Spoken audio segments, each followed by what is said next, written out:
Some streets look perfectly normal in the daylight. Kids playing, neighbors waving, dogs barking. But sometimes all it takes is one night, one disappearance to reveal the darkness hiding beneath the surface. Tonight's story comes from a quiet American suburb, a place where nothing bad ever happened until 2019. This is the chilling tale of the shadows of Maplewood Street. Maplewood Street in Denver, Colorado was the kind of place people dream of living in. Clean sidewalks, trimmed lawns, friendly neighbors, and a strong sense of community. Families had lived there for decades. Everyone knew everyone. But on June 18, 2019, something broke that peace forever. At 9:12 p.m., a teenager named Emily Grant, age 17, left her friend's house. She waved goodbye, turned toward home, and walked down Maplewood Street just 3 blocks away. She never arrived. Her mother called her phone at 9:35 p.m. No answer. At 9:40 p.m., the phone went straight to voicemail. By 10:15 p.m., Emily was officially missing.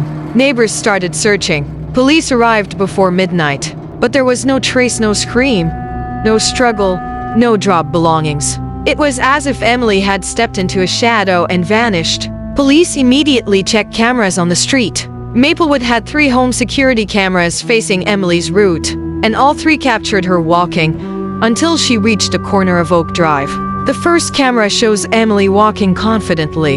The second angle, captured 20 seconds later, shows her slowing down, as if she sensed something behind her. She turns her head slightly, but the third angle was the most disturbing. At 9 hours 14 minutes and 42 seconds p.m., Emily appears on the sidewalk, but her shadow doesn't match her movement. Emily takes a step forward.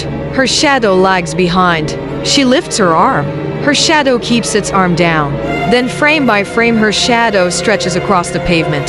It rises. It lifts itself up, like a human figure peeling off the ground. And then, the footage glitches. Emily goes out of frame. Her shadow figure does not follow her. It stands still, watching. Police and investigators could not explain this, nor could video experts. Whatever they saw did not behave like a natural shadow. A neighbor, Mr. Tom Lawson, a retired Marine, was sitting on his porch that night. He told police, "I saw Emily walking. She was looking at her phone. Nothing seemed wrong." But then he added something chilling. When she reached the Oak Drive corner, she disappeared behind the parked cars. But right before that, I thought I saw someone walking beside her. Someone very tall and very thin. But the street was empty. No one was there. He paused before adding, "It looked like a shadow moving on its own." Investigators initially dismissed this as low-light confusion until more witnesses came forward with similar claims. Days later, Emily's phone was discovered near a storm drain at the far end of Maplewood Street. Surprisingly, it wasn't broken. It was found screened up, as if carefully placed. Inside the phone, investigators found 2 important things. 1. A voice recording, triggered automatically by Siri. The recording starts with Emily's footsteps. Then her breathing picks up. She whispers, "Greater than, someone's behind me. I don't see anyone, but I hear them." A faint scrape echoes behind her, metal dragging on concrete. Emily gasps, "Greater than, Mom? Mom, can you hear me?" Then something horrifying happens in the audio. The footsteps behind her suddenly stop. A low, deep exhale is heard far too close to be humanly natural. It almost sounds like it comes from inside the microphone. Emily whispers, "Greater than, why is my shadow?"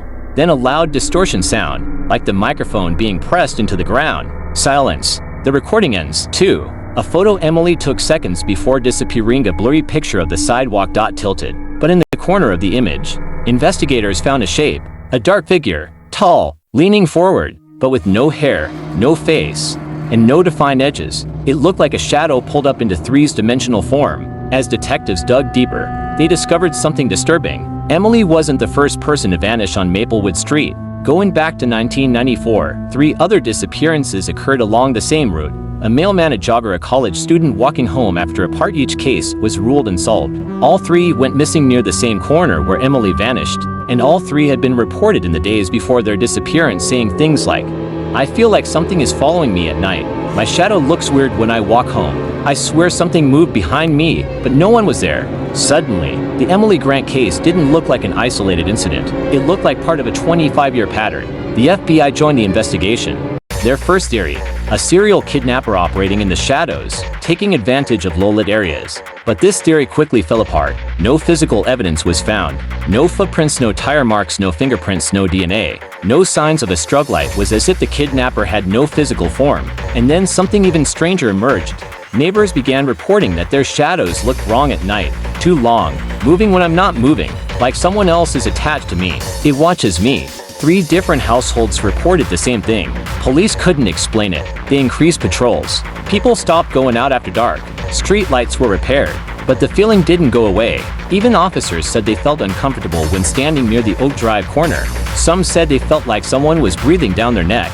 Others reported cold spots in warm weather. A week after Emily disappeared, a delivery driver named Lucas Rivera came forward with a crucial piece of evidence. Lucas made deliveries on Maplewood Street every night. On the night of the disappearance, he parked his truck facing Oak Drive. His truck's dashcam was recording.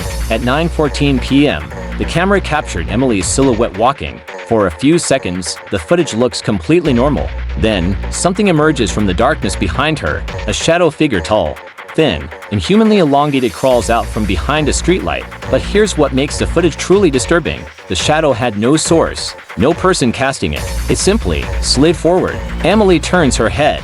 Her posture stiffens. Then the shadow figure flickers, appearing suddenly closer to her. Emily steps back, frightened. Then the dashcam glitches for 1 second. When it returns, Emily is gone, and the shadow melts back into the pavement. Lucas didn't watch the footage until days later. When he saw it, he nearly passed out. The FBI analyzed it frame by frame. No signs of editing. No signs of a human figure. No logical explanation. It was officially classified as unexplainable visual distortion. Unofficially, investigators were terrified. On July 3, 2 weeks after Emily vanished, police received a 911 call from a Maplewood resident. A woman named Carolyn Hayes screamed into the phone, "It's outside my window. The shadow. It's standing there." Officers rushed to her home. When they entered, Carolyn was shaking violently.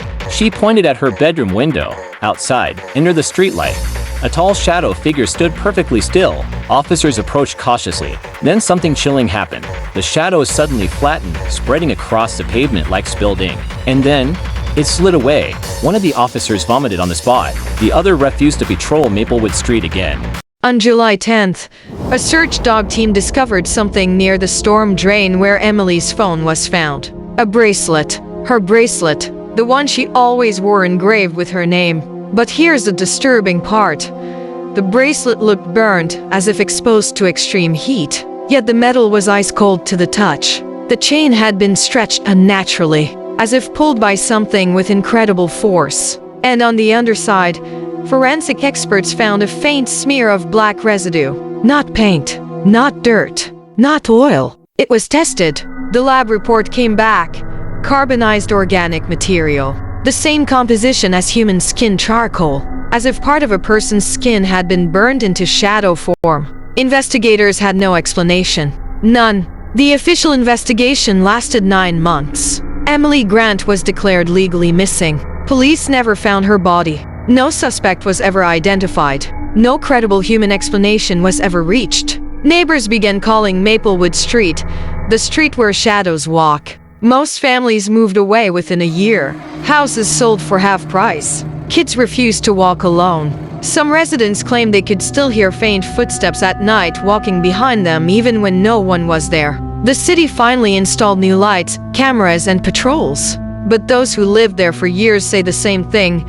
After Emily disappeared, the street never felt normal again. One old resident summarized it perfectly. People think danger comes from the dark. But sometimes danger is the dark. Some mysteries remain unsolved, not because investigators didn't try, but because the answers lie beyond what humans understand. Emily's case continues to haunt Maplewood Street. Her disappearance is a reminder that even the safest-looking places can be hiding shadows waiting for their next victim. This was The Shadows of Maplewood Street. Stay safe, stay alert, and don't trust the dark.